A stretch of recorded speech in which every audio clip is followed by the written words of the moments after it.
Hey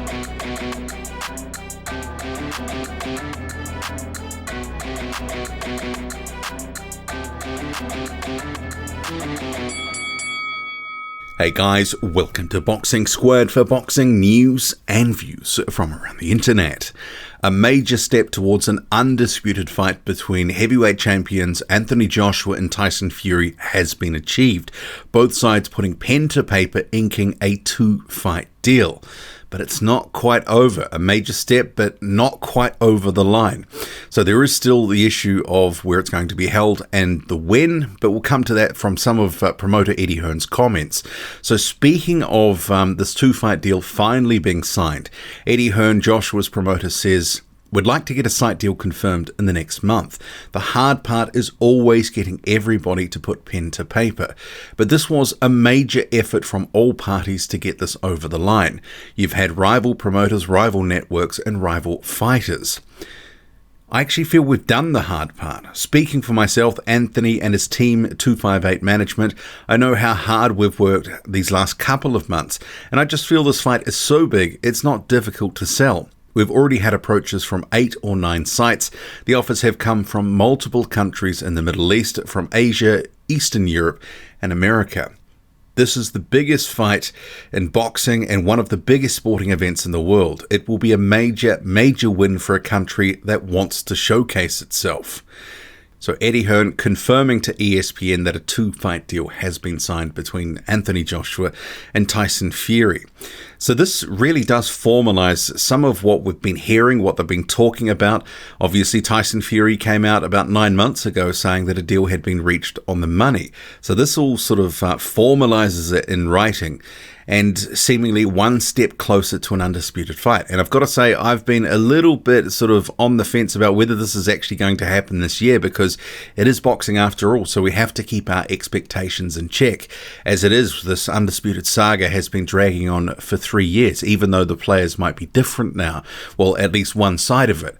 So I'm really heartened to hear this news because I wasn't really expecting it. I've kept my expectations super low, right in the basement, so they can only be exceeded.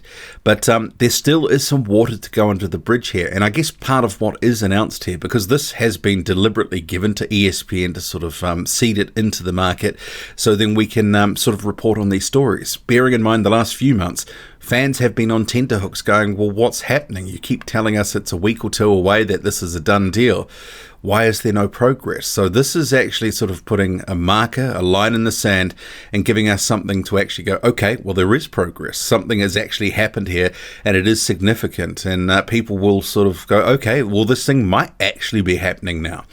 And in terms of Fury himself, obviously he's been out in just over the weekend. He was on a MTK show. He was interviewed and basically saying, look, I haven't been training. I'm not motivated. I'll have some beers, 10 to 12, 14 Stellas, that sort of stuff. I need a date. I need something to aim for. But some of what he was saying, it certainly did appear, because here is a screenshot of Tyson Fury. Said he hasn't been training for some time. Sugar Hill had gone home. But it feels like it's just a big wind-up. And not a very good one either, that he is actually looking in relatively okay shape. Obviously, he's not having a full camp at the moment, but I think he, like Anthony Joshua no doubt is ticking over, staying ready and preparing for once he gets in training camp. Anthony Joshua himself had just a week or two ago said that they were targeting June.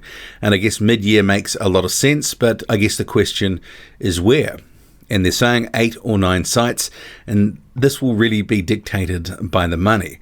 It seemingly does appear that the biggest fight in the heavyweight division in a generation will not be in the United Kingdom by the look of it, unless someone can come in with a massive site fee. So I guess I would think that somewhere in the Middle East, maybe a Dubai, something like that, is it going to be a front runner for this. They reportedly got somewhere around $40 million for a site fee for Ruiz Joshua 2. That was in Saudi Arabia. So who knows what could be put up. There is a lot of rich people out there, even despite of the pandemic. Some countries will be willing to spend up large, and they will see this as an opportunity to showcase themselves, the country, maybe opening of tourism again, stuff like that. And that follows on from the quotes of Eddie Hearn, who talked about a country showcasing themselves. And actually getting back to Eddie Hearn, there's a couple of extra comments here, and it's sort of harkening back to the Fury stuff.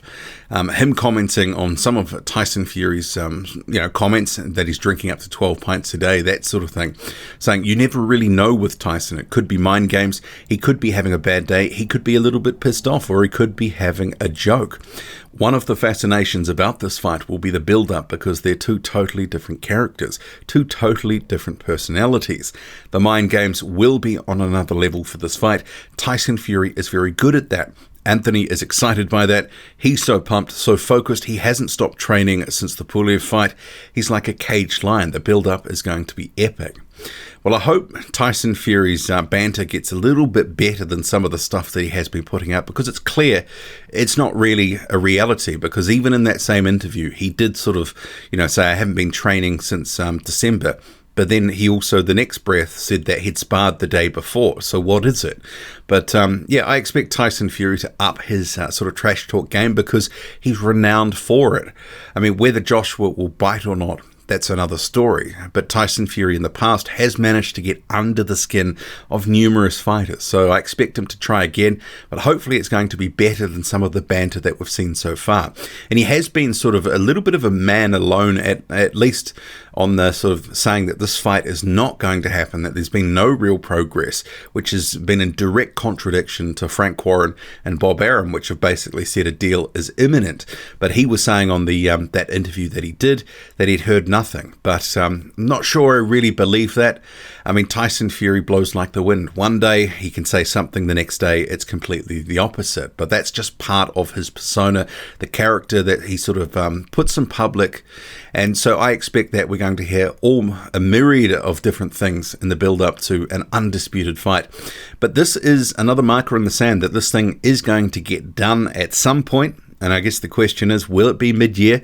Because it's already the middle of March now. You'd imagine wherever it's going to go, they want to have a 2 or 3 month lead-in time. And that's typically what has been for Tyson Fury and also Anthony Joshua in the build-up to their big fights. So maybe it's not going to be June. Maybe it will be a little bit later. But I guess these things start to push out. Perhaps it could be the back end of the year. But 2021, the signals are that this fight is going to happen. What do you make of it all? Drop a comment, loud and often. Hit like, hit subscribe. Follow me on Twitter, boxing_squared. I'm out.